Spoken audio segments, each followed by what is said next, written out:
రేపు కనుక కాంగ్రెస్ పార్టీ కేంద్రంలో అధికారంలోకి వస్తే వాళ్ళ కూటమి మొత్తం ఐటీ ఉద్యోగులందరినీ తీసేసి ఈడీ ఉద్యోగులందరినీ తీసేసి సిబిఐ ఉద్యోగులందరినీ తీసేసి కొత్తగా పార్టీ కార్యకర్తలు నియమించుకోవాల్సి వస్తుంది. ఎందుకంటే ఆయా శాఖలు వరుసపెట్టి పెడుతున్నటువంటి కేసులు కాంగ్రెస్ ఏమంటుంది, అది మోడీ చేపిస్తున్నాడు, మోడీ మనుషులు చేస్తున్నారంట. అంటే ఇప్పుడు ఆ శాఖ అంతా కూడా అట్లా ఉన్నట్టే కదా. రెండవది, కాంగ్రెస్ బెదిరిస్తోంది, నేను ట్యాక్స్ ఎగ్జామ్షన్ గురించి నన్ను అన్యాయంగా మా మీద కేసు పెట్టారు, కోర్టు ఒప్పుకోలా, కింద కోర్టు ఒప్పుకోలే, అప్పీలు ఒప్పుకోలే, కింద కోర్టు ఒప్పుకోలే, హైకోర్టు ఒప్పుకోలేదు. కాబట్టి అక్కడ అక్రమం జరిగింది అన్నటువంటిది కోర్టులన్నీ కూడా నిర్ధారణకు వచ్చింది. సరే, ఏదో రాజకీయాలను అడ్డుపెట్టి హడావిడి చేద్దాం అనుకున్న కాంగ్రెస్ పార్టీ ఒక పక్కన చేస్తే దానికి ఇన్కమ్ ట్యాక్స్కి బెదిరిపోయి మనకెందుకు లేని ఆగట్ల, మిగతా డబ్బులకు కూడా బకాయిలు కట్టమని చెప్పి తాగెకిదిలు ఇచ్చింది.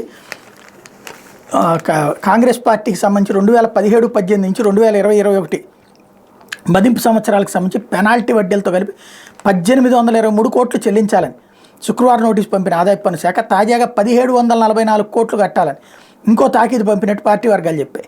2014-15 నుంచి 2016-17 మదింపు సంవత్సరాలకు సంబంధించిన మొత్తంగా దీన్ని తాజా నోటీసులో పేర్కొన్నారు. 14-15 సంవత్సరానికి 663 కోట్లు, 15-16కి 664 కోట్లు, 16-17కి 417 కోట్లు పన్ను బకాయిలుగా ఉన్నట్టు అందులో వివరించారు.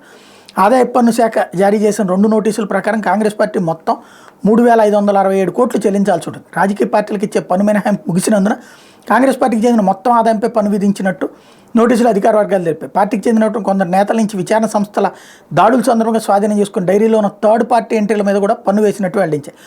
ఆదాయ పన్ను బకాయిలు చూపించి కాంగ్రెస్ బ్యాంక్ ఖాతాల నుంచి ఐటీ అధికారులు 135 కోట్లను ఇప్పటికే రికవరీ చేశారు. దీని మీద హైకోర్టును ఆశ్రయించి ఉపశమనం లభించని కాంగ్రెస్ పార్టీ సుప్రీంకోర్టుకు వెళ్లడంతో సోమవారం సుప్రీంకోర్టు ఈ కేసు విచారణకు వచ్చే అవకాశం ఉంది. ఇతర డైరీల్లో బీజేపీ నేతల పేర్లతో ఉన్న థర్డ్ పార్టీ ఎంట్రీల మీద మాత్రం ఎలాంటి పన్ను విధించలేదని కేంద్ర సర్కార్ లోక్సభ ఎన్నికల వేళ పన్ను ఉగ్రవాదంతో ప్రధాన ప్రతిపక్షాన్ని ఆర్థికంగా కొంగదీయాలని చూస్తోందంటూ కాంగ్రెస్ ఆరోపిస్తోంది.